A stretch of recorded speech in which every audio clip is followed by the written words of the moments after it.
It's long been said that hypocrisy is the tribute that vice pays to virtue.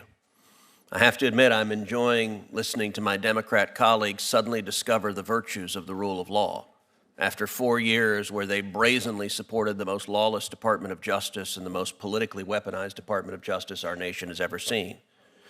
We just heard the senator from Rhode Island talk about the imperative of protecting judges.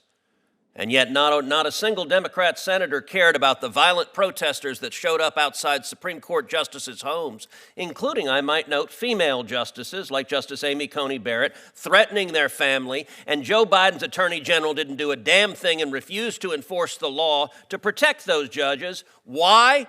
Because he agreed with the violent protesters and he wanted to intimidate and threaten those judges. Professor Bray, under our Constitution, who should decide elections, the voters or unelected judges? The voters are the ones who should vote in the election according to the laws, and the laws sometimes have to be applied by the judges if there are cases. And under our Constitution, who is charged with making policy decisions, elected representatives elected by the people or unelected federal judges? I think the question of policy, Senator, is a little broader than the particular case. So the laws should be enacted by Congress. That's where the fountain of law. Policy decisions are the elected branches. Right. Law is the province of the court. Policy is the province of the elected branches. These are not complicated. Professor Bray, let me ask you this. Do the federal courts have power to issue remedies for people who are not parties to a case? That's a question I agree is not complicated. They do not have that power. Is the phrase nationwide injunction or universal injunction found anywhere in the Constitution? It is not. First chart. In the first 150 years of our republic, how many nationwide injunctions were issued? My view is that there were not any until 1963. 0. Now fast forward. How many nationwide injunctions were issued in the entire 20th century? It's a small number. I would think it would be a dozen, give or take. It's not large. 27, actually. Excluding Trump's first term, how many nationwide injunctions were issued in the last 20 years? Far more than that. 32. From 2001 to 2024 against Biden, Obama, and Bush, 32. And how many nationwide injunctions have been issued in the last 2 months alone? There have been quite a few. 37. Let that sink in. There have been more nationwide injunctions in the past 2 months against President Trump than in the entire 20th century. There have been more nationwide injunctions against President Trump in the last 2 months than both terms of George W. Bush, both terms of Barack Obama, and Joe Biden's term.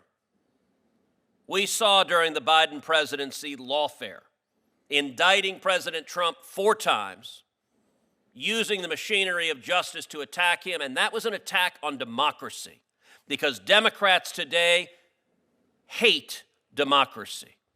Democrats today are angry at the voters for re-electing Donald Trump and electing a Republican Senate and a Republican House, and they engaged in lawfare to stop democracy from operating.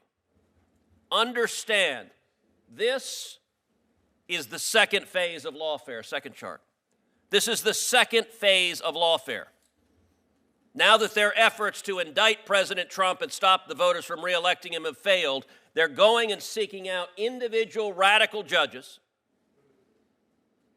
to try to shut down policies, and they are forum shopping like crazy. Give me any loon judge put on the bench by Obama or Biden who disagrees with a policy. We just saw a judge flagrantly ignore U.S. immigration law concerning TPS being revoked. U.S. law explicitly said there's no judicial review for that, but hey, they found a judge who says, you know what?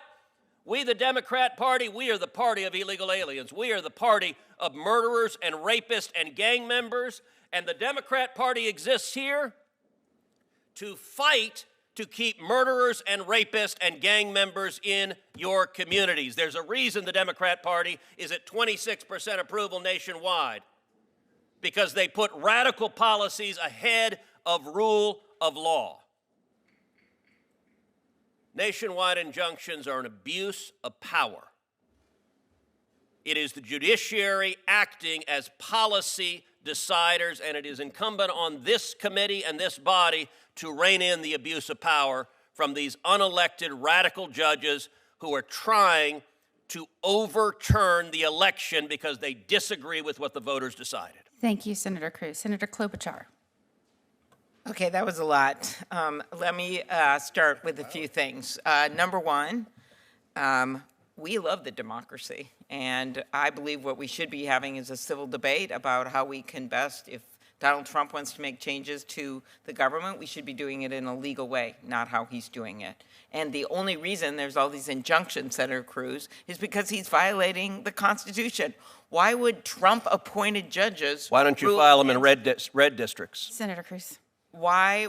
What did you just say? Why don't you file them in red Cruz, districts? point Why of are the order. Democrat attorneys Senator Cruz. general seeking out Senator Cruz. left-wing, my blue, esteemed single colleague. district Quite patient with One Senator second. Cruz's activities Yeah. in this building. Senator I think Whitehouse. He's entitled to. I'm just going to ask for a point of order. Madam Klobuchar, Senator Klobuchar. Senator Moody, we have debates on this committee. They occur regularly.